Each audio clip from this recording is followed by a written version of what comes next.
அனைவருக்குமே வணக்கம். சற்று முன் கிடைத்திருக்கக்கூடிய ஒரு மிக மிக முக்கியமான செய்தி ஒன்று வெளியாகியுள்ளது. சற்று முன் எம்பி கனிமொழிக்கு 7 ஆண்டு சிறை தண்டனை, இறுதி தீர்ப்பு, இது மாதிரி செய்திகள் வெளியே இருக்கு. இதை பற்றி தான் இந்த வீடியோவில் நம்ம முழுமையாக பார்க்க போகிறோம். அதுக்கு முன்னாடி நம்ம சேனலுக்கு இப்போ தான் நீங்கள் முதல் முறையாக வந்திருக்கீங்க அப்படின்னா மறக்காமல் நம்மளுடைய சேனலை சப்ஸ்கிரைப் பண்ணி சப்போர்ட் பண்ணுங்கள். வாங்க வீடியோக்குள்ளே போகலாம். பார்த்தீங்கன்னா எம்பி கனிமொழி அவர்கள் ஏற்கனவே பார்த்தீங்கன்னா இந்த 2G அலைக்கற்ற வழக்கில் வசமாக அமைச்சர் ஆர் ராசாவும் அதே மாதிரி எம்பி கனிமொழி அவர்களும் பார்த்தீங்கன்னா அதிரடியாக வசமாக சிக்கிருந்து ஏற்கனவே சிறையில் அடைக்கப்பட்டு இவங்க 2016ஆம் ஆண்டு காலத்தில் தான் பார்த்தீங்கன்னா இவங்க வெளியில் வந்திருந்தாங்க.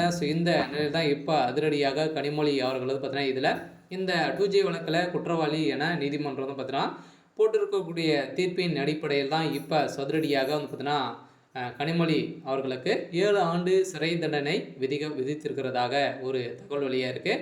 பார்த்தீங்கன்னா நம்ம எதிர்பார்த்த மாதிரி இந்த கனிமொழி அவர்கள் பார்த்தீங்கன்னா 2G வழக்கில் அலைக்கட்டில் ஆர் ராசாவுடைய நண்பராக இருந்த சாதிக் பாஷா அவர்கள் திடீர்னு மரணமடைந்த சம்பவத்தினால பார்த்தீங்கன்னா இதில் நிறைய மர்மங்கள் இருக்குது அப்படின்ற மாதிரி அவருடைய மனைவி பார்த்தீங்கன்னா திடீர்னு வழக்குப்பதிவு செஞ்சுருந்தாங்க. இந்த வழக்குப்பதிவின் அடிப்படையில் மீண்டும் இந்த 2G வழக்கில் 2025 பார்த்தீங்கன்னா ஜாமீனில் இது பார்த்தீங்கன்னா எடுக்கப்பட்டிருந்த நீதிமன்றம் பார்த்தீங்கன்னா இந்த வழக்கு விசாரணைக்கு நடத்தணும் அப்படின்ற மாதிரி சொல்லியிருந்த நிலையை தான் இப்போ சதுரடியாக இந்த வழக்கில் எம்பி கனிமொழி அவர்களுக்கு தீர்ப்பு வழங்கியிருக்காங்க.